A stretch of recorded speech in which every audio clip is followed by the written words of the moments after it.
자, 우리 히브리서 9장인데요. 9장을 두 번 나누어 있습니다. 9장에는 첫 번째 언약에 성소가 있었다. 이것은 구약 성경에 그런 예식이 있었고 성소가 있었고, 그 성소의 첫 번째 장막은 성소지요. 그래서 등대와 떡상이 있었다. 그 앞에가 우리가 아는 번제단이 그 밖에가 놓여 있죠. 들어가면 등대 떡상 있었다. 향단도 거기 있죠. 그리고 둘째 휘장 진에서 지성소가 있었다. 성소와 지성소죠. 예. 지성소 안에 세 가지가 있는데, 언약궤, 금으로 쌌다. 그리고 그 언약 궤짝 안에 뭐가 있느냐? 만나가 있었다. 그 다음에 아론의 지팡이, 그 지팡이는 마른 지팡이에서 싹이 나지 않습니까? 그래서 아론의 하나님이 주시는 지도력에 대한 거죠. 예. 그 다음에는 언약의 비석들이 있었다. 십계명을 말하죠. 그것은 시내산에서 직접 주신 거죠. 이런 것이 담아져 있고, 그 언약의 뚜껑은 영광의 그룹들이 새겨져 있었다.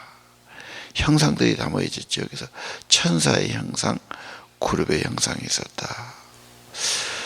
다 말할 수 없다. 그 말은 이건 출애굽기 레위기서에 아주 자세히 나왔으니까 다 말하지 없는 거죠. 자,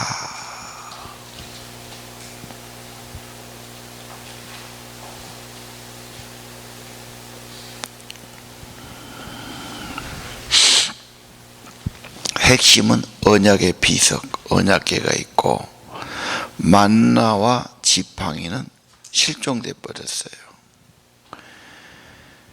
이 아론의 상난 지팡이는 아론에 대해서 시기를 하죠. 너만 꼭 그렇게 해야 되냐? 너만 제사장이냐?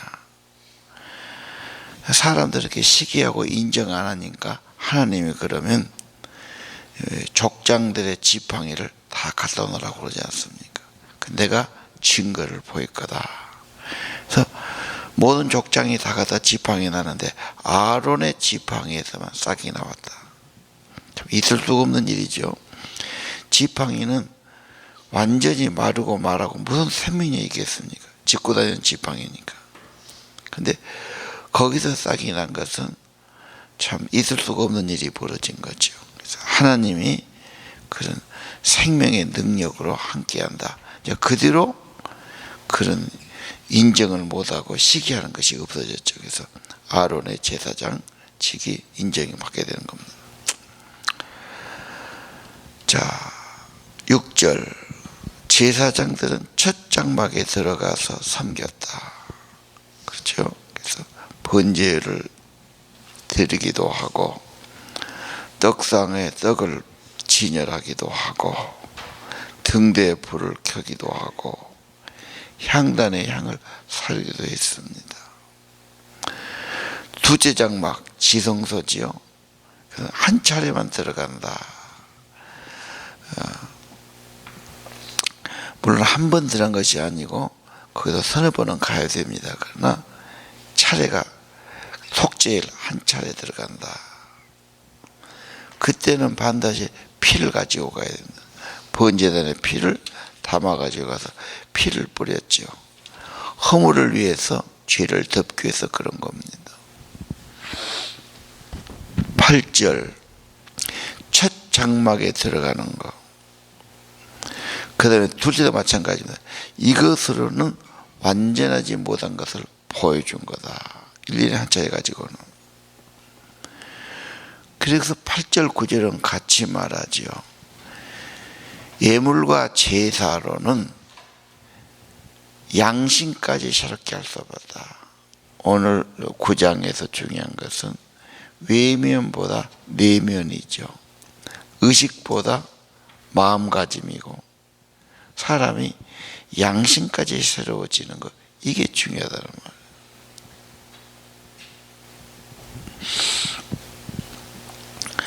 그럼 어떻게 하면 양심까지 새로워질 수 있겠느냐?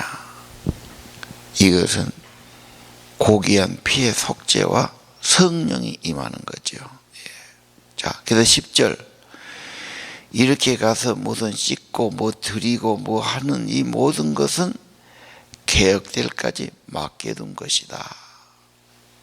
그 하나의 예법은 겉으로 예법이지 그 마음까지 영혼까지 새롭게 한 것은 못됐고 개혁해야 된다 그 말이에요. 개혁이란 말은 본질을 드러낸다. 개혁은 잡다한 거 다 벗겨버리고 털을 밀어버리고 본질을 드러낸다. 그래서 이 가죽이라는 뜻이 거기 있어요. 아주 본질을 드러내서 새롭게 해야 되죠. 근본으로 돌아가야 되죠. 그것이 뭐냐? 그리스도가 대제사장으로 오시는 거다. 이 세상의 장막이 아니라 더 큰 장막, 온전한 장막, 하늘 장막에 들어가는 거다. 이런 어떤 짐승의 피가 아니고 자기의 거룩한 피를 드리는 거다. 그래서 그 피는 영원한 속죄를 이루는 것이다. 자, 이렇게 지금 말씀하고 있어요. 우리 한번 이 개혁이란 말을 조금 오늘 생각을 합시다. 10절에 구약의 경전은 유명하지요. 전통과 제도, 예식 수천 년 흘러왔어요. 너무 중요시했어요. 그래서 성전이 중요하고 경전이 있고 제사장이 있고 오경이 있고 그러지 않습니까? 아주 그건 자기들의 전부였지요. 수천 년 전통이 있고요. 이걸 어떻게 바꿀 수 있겠습니까? 근데 이스라엘이 성전이 있지만 겉만 믿었지 마음속에는 우상이 있었고 죄악이 있었고, 그래서 하나님은 겉만 하는 척 해갖고는 안 돼. 말씀 따라서 순종하고 바꿔야 돼. 그래서 선지자를 보내죠. 예언자를 계속 보내서 경고하지 않습니다. 예레미야를 보내기도 하고 이사야를 보내기도 하고 그렇죠. 그래서 열왕기 때 계속 선지자를 보내죠. 그들이 선지자 말을 들을 때는 좋았어요. 핍박하고 거역하고, 그럴 때가 이제 위기 시대지요. 결국은 성전이 없어져 버렸죠.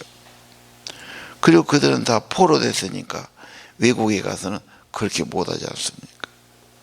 그래서 거기서 회당 예배가 된 거죠. 말씀. 그래서 이제는 성전이 회당 예배로, 말씀 예배로 어쩔 수 없이 바꿔진 거예요. 그냥 뒀으면 안 바꿔지는 겁니다. 자, 그대로 예수 그리스도가 오셨어요. 그러나 그들은 구약의 전통 너무 깊어요. 근데 신약에 와서는 기독교가 된 겁니다. 예수로 대체한 거죠. 그게 쉽게 되겠어요? 자, 히브리 성경은 왜 구약의 전통이 기독교가 됐느냐? 왜 성전 예배가 예수란 분으로 바꿔졌느냐? 제사 지내야 되고 피 흘려야 되고 속죄해야 되는 것이 예수 믿으면 구원받는다고 그러느냐? 기독교가 된 거죠. 그래서 이 기독교가 된 것을 가장 잘 증거한 책이 히브리서다. 개혁. 그렇죠.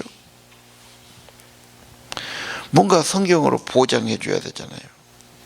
그래서 우리가 특별히 구약의 예법의 핵심은 제사 아니었습니까?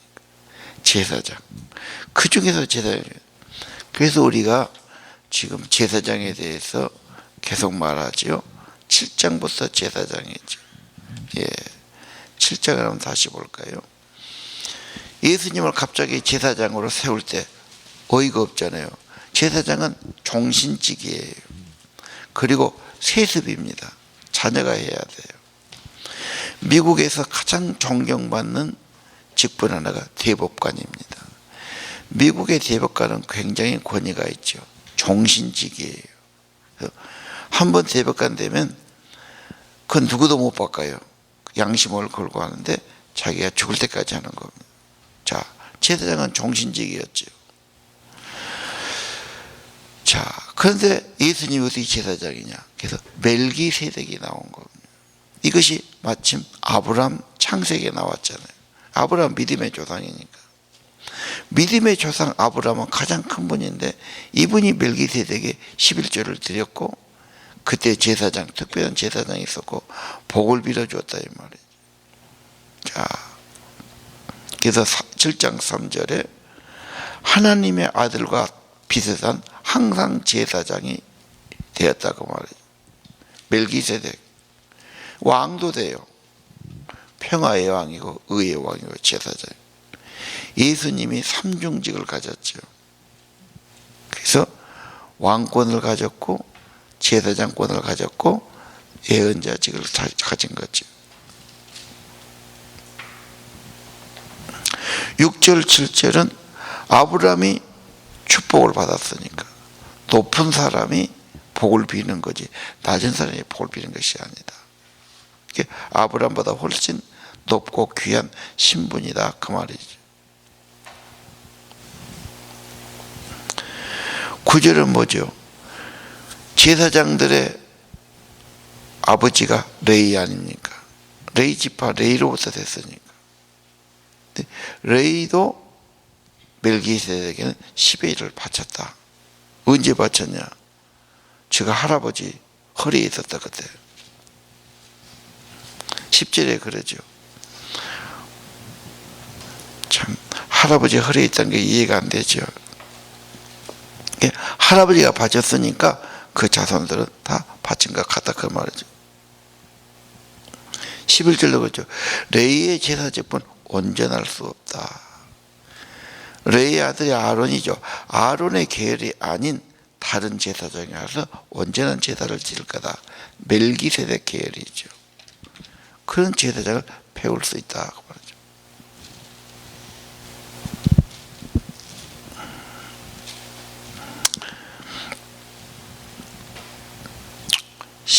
17절도 그랬죠. 너는 영원히 멜기세덱의 반철전 제사장이다. 이것이 시편 110편에 나와 있어요. 멜기세덱은 영원한 제사장이다. 하나님이 맹세하고 임명해 주셨어요. 중요한 것은 19절 하나님께 더 가까이 가는 것이 중요합니다. 죄를 사하고 하나님과 진짜 화목해 하고 더 가까이 임재하게 하는 거죠. 그래서 다시 말씀하셨죠. 21절 예수님은 멜기세덱처럼 제사장, 하나님의 맹세로 되신 제사장, 영원한 제사장이라고 성경이 말했지 않느냐. 예수님이 그런 분이다. 인간의 제사장은 숫자가 많았어요. 그래서 죽으면 또 다른 분이 해야 돼요. 24절 예수님은 영원히 계신 분이에요. 죽는 분이 아니다. 하나님의 아들이신 분이다. 신의 차원에 계신 분. 그 직분도 갈리지 않다. 그래서 예수를 의지하고 예수를 힘입고 예수 이름으로 하나님께 나가는 자들을 온전히 구원할 수 있는 분이다. 그분은 항상 살아있는 분이고 우리를 위해서 기도하는 분이고 중보자가 되는 분이고 그분을 의지하고 나가면 다 구원받는다. 하나님이 그렇게 해주신다 그 말이죠. 여기서 왜 이 제사장이 개혁됐는가 하는 것을 보여주지요. 26절 이 제사장은 어떤 분이냐. 예수님에 대해서 정말 높은 분이다. 악이 없고 더러움이 없고 죄에서 멀리 떠나 계시고 이분은 인간적인 그런 제사가 아니다. 단번에 완전한 속죄를 이루셨다. 28절 구약은 연약한 인간을 제사장으로 세웠지만 이제 하나님의 계획은 영원히 온전케 되신 아들이 하시는 거다. 어제 8장 그랬죠. 요점은 이거다. 우편에 그분이 계신 거다. 하나님 보좌에 위대한 제사장이 우리에게 있는 거다. 그분을 믿어라. 그분 이름을 의지해서 나가라 그 말이죠. 그분이 길이다 이 말이죠. 그분께 나가 기도하면 그분이 기도를 들어주시고 중보하신다 그 말입니다.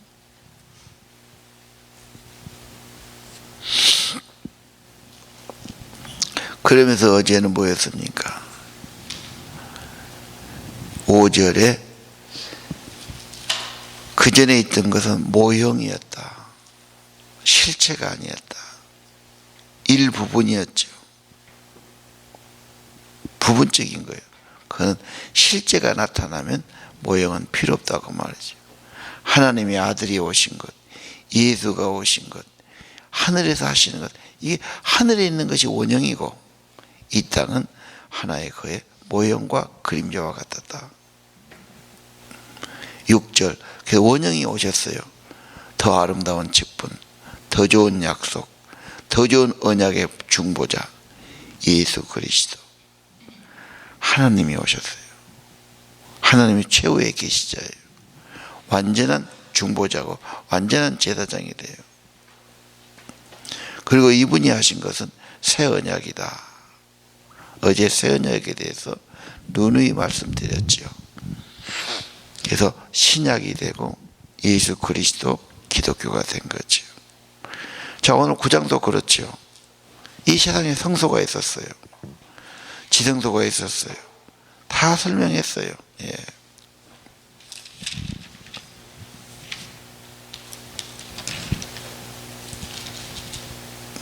(5절에) 이런 걸 다 너무 자세하니까 다 말할 수 없다.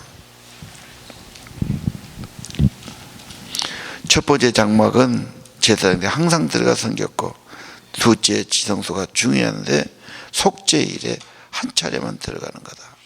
그때는 반드시 피를 갖고 가야 돼. 피가 없이는 안 돼. 이제 9장 10장 내일 모레에 가서는 송아지 피가 아니고 예수의 피, 하나님의 아들의 피, 가장 고귀한 제물을 바쳤다. 완전히 속죄하고 이제 9절은 양심까지. 왜? 성령이 임하니까. 영의 기능은 성령은 영을 새롭게 하는 겁니다. 그 말이 양심을 새롭게 한다는 말이에요. 늘 양심에 거리끼는 것을 회개해야 되고 양심을 늘 깨끗게 해야 되죠. 그래서 거짓말하고 속이는 것이 좋지 않고 고백하는 것이 양심적인 거죠. 그래서 자기 영에 유익하는 겁니다. 자, 10절 그래서 개혁된다. 그래서 왜 구약이 신약으로, 왜 제사장 예배가 지금 예배로? 구약에는 예수 믿으란 말이 없지 않습니까? 그러나 모든 구약은 예수님을 가르치는 거죠. 아브라함의 복의 근원도 그렇고요. 요셉의 사건도 그렇고요. 그렇죠? 구약에 있는 모든 사건들 중요한 것은 전부 하나님의 아들 장래에 오실 그리스도를 상징하고 가르치는 겁니다. 자, 10절 이 모든 것은 개혁된다. 그 개혁의 핵심이 그리스도. 이분이 더 좋은 일의 제사장, 참된 제사죠. 이 땅의 제사가 아니에요. 하나님 앞에 하늘 보좌에 직접 드린 제사예요. 짐승의 피 정도가 아니에요. 자기 피를 들이신 거예요. 한 번만 한 것이 아니에요. 영원히 완전한 속죄를 다 끝내셨어요. 어떠한 죄보다 그 피는 가치가 있고 고귀한 겁니다. 그 12절, 그런 피가 아니고 자기 피로 영원한 속죄를 단번에 이루셨다. 제사를 끝냈다 이 말이에요. 이제는 예수님 의지하면 되고 그런 제사, 그런 피 필요 없다고 말이에요. 더 좋은 것, 더 완전한 것이 왔기 때문에 이것이 히브리서의 그리스도론입니다. 오늘 우리는 예수 그리스도의 보혈, 예수 그리스도의 속죄, 그리고 그것을 믿을 때 구원을 받고 구원받은 증거로 성령이 임할 겁니다. 14절 그랬죠. 성령이 임하고 양심까지 새롭게 하고. 예수 믿고 구원받고 성령이 임한다. 성령이 확증한다. 이것은 우리가 앞으로 계속 해야 될 우리의 과제고 우리가 해야 될 사명인 줄로 믿습니다. 말씀 의지해서 기도합시다.